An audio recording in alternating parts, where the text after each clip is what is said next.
So let's get into the heart of what we're talking about today, concealed towers with Trey Nemeth, VP of Operations for Stealth Concealment. Trey, thanks for joining us today. Let's first start off by asking you a little bit about Trey Nemeth. Trey, what's your background? Well, my name's Trey Nemeth. I'm the Vice President of Operations for Stealth Concealment Solutions. I've got a degree in mechanical engineering, and I've been with Stealth for about 18 years. So I've been involved with the design and manufacture of thousands and thousands of antenna concealment.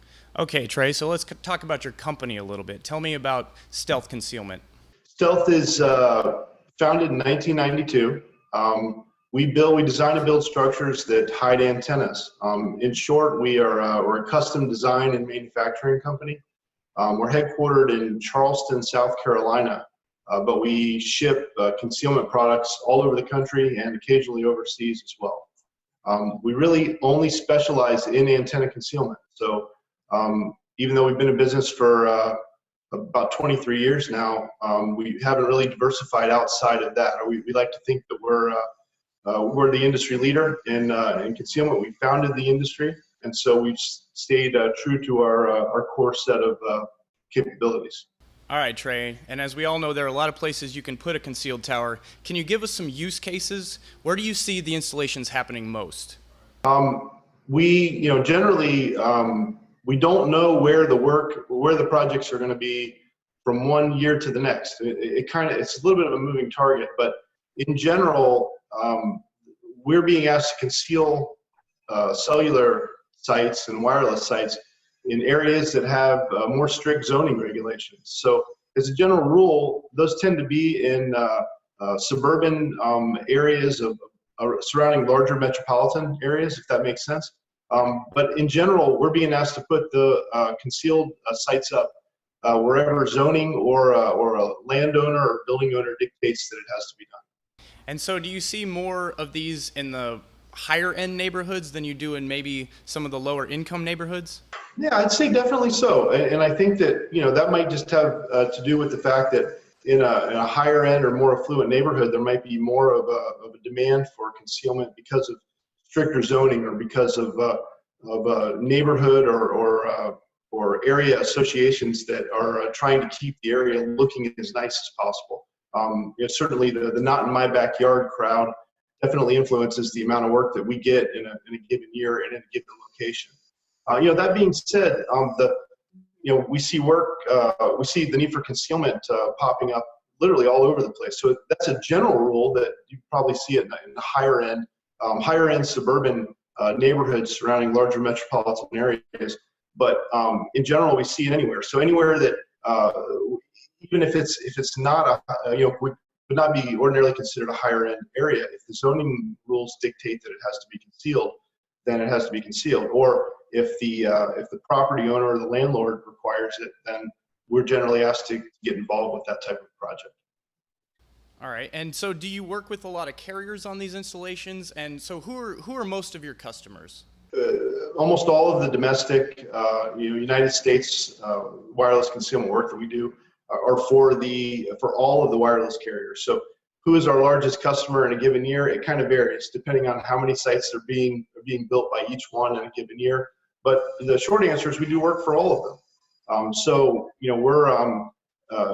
We work for, as far as the customer types that we work with, I think like a lot of other vendors to the wireless industry, the company who actually writes us the purchase order might not be a wireless carrier. It could be a project management company. Oftentimes we get orders from A&E firms for our design engineering services. We get orders for materials from installers and contractors. But ultimately, the end customer are the large wireless carriers that fuel the wireless industry in the U.S.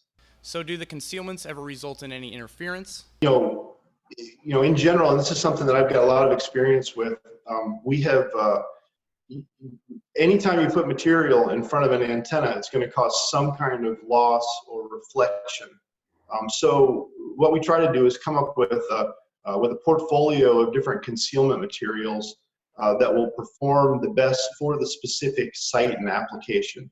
Oftentimes there's some trade-offs between materials that can be used in extreme hot climates, for example, and RF or radio frequency performance.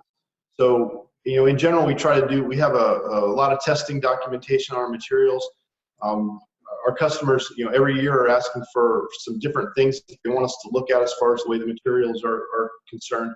But in general, once we've got a certain set of design criteria that we try to meet, where we frame the structures and build the structures in such a way that we're minimizing the amount of structural members in front of the antenna path, and then we're using exterior cladding materials that minimize the amount of insertion loss that's caused to the antennas. And so it's something that we learn about year after year. But in general, the reports of actual loss problems or interference problems due to our concealment materials is extremely minimal year after year. And usually when we do get a report of that kind, it's usually determined in the field that it's attributable to something else that's there. So that's so it's always one thing to consider too is that we're not just concealing transmit and receive antennas, which are operated at a relatively low frequency. We're also oftentimes concealing higher frequency microwave backhaul antennas, and those tend to be much more sensitive to concealment and other materials being put in front of them than at the lower frequencies. So in some cases, we have to use special materials that will allow the transmission of the higher frequency signals only in front of those antennas, where we might use a more typical concealment material in front of the transmit and receiving antenna for the site. And so as we all know, DAS and small cells are on the rise. Do you see the percentage of DAS and small cell installations that you are doing increasing? There's a lot of buzz about DAS and small cell in the industry right now, obviously, and that has influenced the concealment world as well.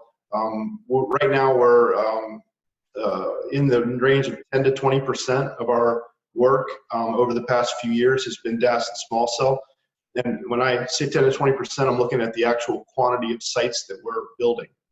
So that's a relatively small percentage, but that's up from 0% just a few years ago. So it is on the rise. And the other thing to consider is that from a concealment perspective, oftentimes the DAS and small cell projects tend to be pretty large projects for us, especially in the large venue DAS applications, stadiums and arenas and that kind of thing, where instead of a traditional macro cell site where we're concealing 3 antennas or 12 antennas, for a large venue stadium application, we may be concealing 150 antennas. So although the quantity of the DAS and small cell is still a relatively low percentage of our total work, the actual number of concealments that are built, or even the complexity, makes them a bigger part of what we do. We pay a lot of attention to them, and they take a lot of effort to get them correct. So yeah, Trey, you mentioned stadiums and other large projects. What is the largest project that Stealth Concealment has worked on? It's a challenging question. When we talk about size, initially I was given some consideration to the actual physical size of the concealment. So we do some really large tower projects year in, year out. They generally max out around the 200-foot tall range. Generally, we're looking at large monument type applications or clock towers, bell towers, that kind of thing. They're huge structures that require a lot of attention. But on the flip side of that, oftentimes the stadium DAS applications tend to be very large projects as well. But they come in the form of 100 small concealments, where the concealments might be section marker signs in a stadium, for example. And we're building 75 of those, where you're talking about a box that might be 3 or 4 feet wide, but there's a very high quantity of them, and they have to be, very durable, because they're right where the public can see them and touch them, and they're right there 2 feet away from the public, as opposed to a tower which might be 150 feet away. It's a different set of standards as far as the visual qualities concerned, if that makes sense. All right, Trey, so I'm sure that you've seen a lot of creative ideas when people are trying to conceal these towers. What's the most creative one that you've seen? I get to ask this question pretty frequently, and because we're a custom design and manufacturing company, there are a lot of creative designs that go through, and my answer to this question kind of varies depending on the site that I'm considering, but one does come to mind. About 10 years ago, we were asked to replace a roof on about a 100-foot tall windmill in New England that was roughly 150 years old. And so we had to replace the entire roof, work around the existing windmill structure and blades. We had to replicate the existing cedar shake shingles to match this dome-type roof on the top of a windmill tower. Took a lot of effort, and obviously that's a long time ago, and we've got a lot of water under the bridge since then. But I just noticed a photo of that project in my office when I was on the way to give this interview, and I said, that has to be high on the list of creative sites. We get some other ones too that are maybe relatively straightforward for us from a design and build perspective. Like we've got a large one that's gotten some press. That's just a slick stick concealed pole, but it's painted to look like a giant number 2 pencil with an eraser on the top and so forth. And so that one gets a lot of attention. I think that's a really creative idea and a relatively straightforward and simple concealment design. All right, Trey, thanks for joining us and giving us that insight.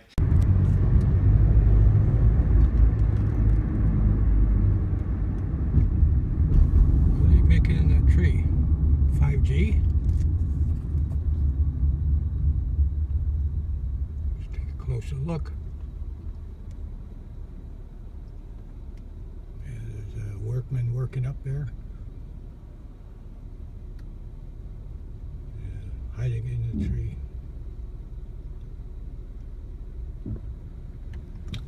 This is in Fremont, California, Dakota Road. Now 3 days later, there it is hidden.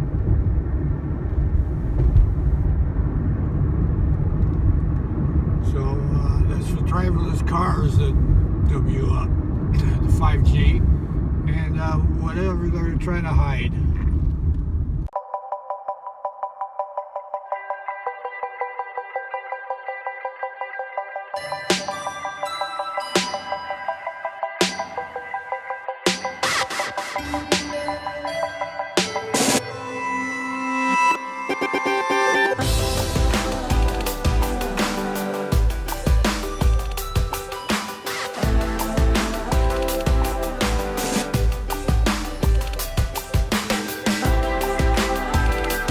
So when AT&T proposes a new communication site in a neighborhood, one of the first things we do is we meet with the city and we talk about what their requirements are. We also meet with the neighborhoods and talk about design elements that they may want to see in a communication site.